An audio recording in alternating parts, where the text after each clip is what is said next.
क्या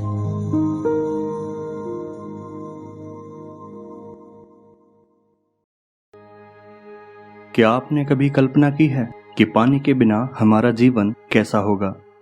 पानी के बिना हम कैसे जीवित रह पाएंगे? यदि आप पानी के बिना जीवन की संभावना करते हैं तो मत करिए, क्योंकि पानी के बिना जीवन संभव नहीं है। नमस्कार दोस्तों, मैं सौरभ सोलंकी हिस्टोरिकल दुनिया में आप सभी का स्वागत करता हूं। दोस्तों, हमारी धरती पर पानी का सबसे बड़ा संकट आने वाला है। WRI की रिपोर्ट के अनुसार दुनिया की आबादी का 1/4 हिस्सा जल संकट से गुजर रहा है और कई देशों में अभी से ही भयानक परिणाम देखने को मिल रहे हैं। सूखा कभी अचानक नहीं पड़ता, यह धीरे धीरे आगे बढ़ता है। जनसंख्या विस्फोटक, जल संसाधनों का अति उपयोग, उसका दुरुपयोग, पर्यावरण का नुकसान और जल प्रबंधन की दुर्व्यवस्था के कारण दुनिया के कई देश जल संकट की त्रासदी भोग रहे हैं। आज हम दूसरे ग्रहों पर पानी की खोज में लगे हैं, लेकिन अपनी ही धरती पर पानी को व्यर्थ में बहा रहे हैं। आने वाले समय में हो सकता है कि पानी को लेकर तीसरा विश्व युद्ध हो। इसलिए ज्यादा से ज्यादा लोगों को यह ध्यान रखना होगा कि पानी को जरूरत के हिसाब से प्रयोग किया जाए। क्या आप जानते हैं, हमारी धरती पर 70% पानी है, जिसमें से 3% पानी मीठा पानी है जो कि पीने योग्य है। बाकी बचा हुआ पानी खारा पानी है। उसमें से भी हम मात्र 1% पानी का वास्तव में प्रयोग करते हैं।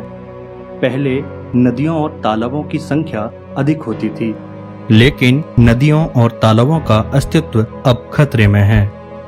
नीति आयोग ने पिछले साल पानी पर जारी रिपोर्ट में कहा था कि देश में 60 करोड़ लोग पानी की गंभीर समस्या का सामना कर रहे हैं। करीब 2 लाख लोग स्वच्छ पानी न मिलने के चलते हर साल जान गंवा देते हैं।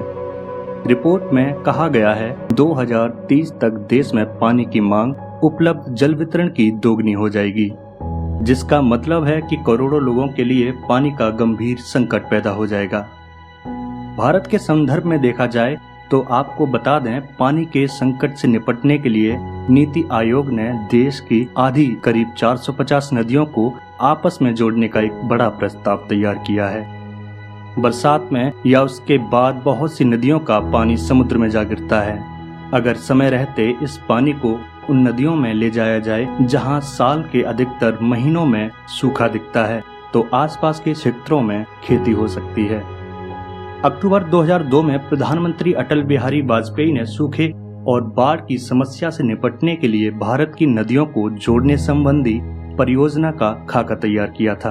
हिमालय हिस्से के अंदर आने वाली गंगा, ब्रह्मपुत्र और इनकी सहायक नदियों के पानी को इकट्ठा करने की योजना बनाई गई। प्रधानमंत्री नरेंद्र मोदी ने अपने पहले कार्यकाल में गंगा समेत देश की 60 नदियों को जोड़ने की योजना को मंजूरी दी। इसका फायदा यह होगा कि किसानों की मानसून पर निर्भरता कम हो जाएगी। पानी के अभाव में खराब हो रही लाखों हेक्टेयर जमीन पर सिंचाई हो सकेगी। नदियों को जोड़ने से हजारों मेगावाट बिजली भी पैदा होगी। ज्यादा पानी वाली नदियां मसलन गंगा, गोदावरी, महानदी को दूसरी नदियों से जोड़ा जाएगा। इसके लिए इन नदियों पर डैम बनाए जाएंगे। बाढ़, सूखे पर काबू पाने के लिए यही एकमात्र रास्ता बताया गया है, लेकिन इसमें अभी कितना समय लग सकता है कह नहीं सकते। आज बारिश सही समय पर न होने के कारण सूखे के हालात पैदा हो रहे हैं, जिससे देश विदेश के कई भागों को मृत घोषित कर दिया गया है। पहले जो हरे भरे मैदान हुआ करते थे, आज वह बंजर होकर रेगिस्तान में तब्दील होते जा रहे हैं। अगर ऐसा ही चलता रहा तो हमें मंगल ग्रह पर जाने के लिए जितनी मेहनत करनी पड़ी है, उससे ज्यादा हमें पानी तक पहुंचने के लिए करनी होगी। अब आप ही सोचकर देखिए, जमीन के लिहाज से भारत के पास पृथ्वी का 2.5% हिस्सा है। दुनिया में पीने के पानी का बड़ा हिस्सा भूमिगत जल से मिलता है। भारत में जरूरत से ज्यादा 70% भूमिगत जल निकाला जा रहा है। केंद्रीय जल भूबोर्ड के मुताबिक भारत में भूमिगत जल का स्तर तेजी से गिर रहा है। भारत भर के कुल भूमिगत जल का 24% हिस्सा हमारे देश में इस्तेमाल हो रहा है। ऐसे में अगर पानी की कमी हो गई हो और लोग पानी की एक बूंद के लिए तड़प रहे हों, यहाँ तक कि लोग एक दूसरे से पानी के लिए लड़ रहे हों, पेड़ पौधे भी सूखने लग जाएं, ऐसा सोचकर ही डर लगता है कि ये समय कितना दर्दनाक होगा। तो इसीलिए अभी से पानी को संरक्षित करना शुरू कर दें, क्योंकि जल होगा तभी तो हमारा कल होगा। इसलिए जल बचाएं और दूसरों को भी समझाएं। अगर वीडियो पसंद आई हो तो वीडियो को लाइक और चैनल को सब्सक्राइब करें। मिलते हैं अगली वीडियो में नए टॉपिक के साथ। नमस्कार।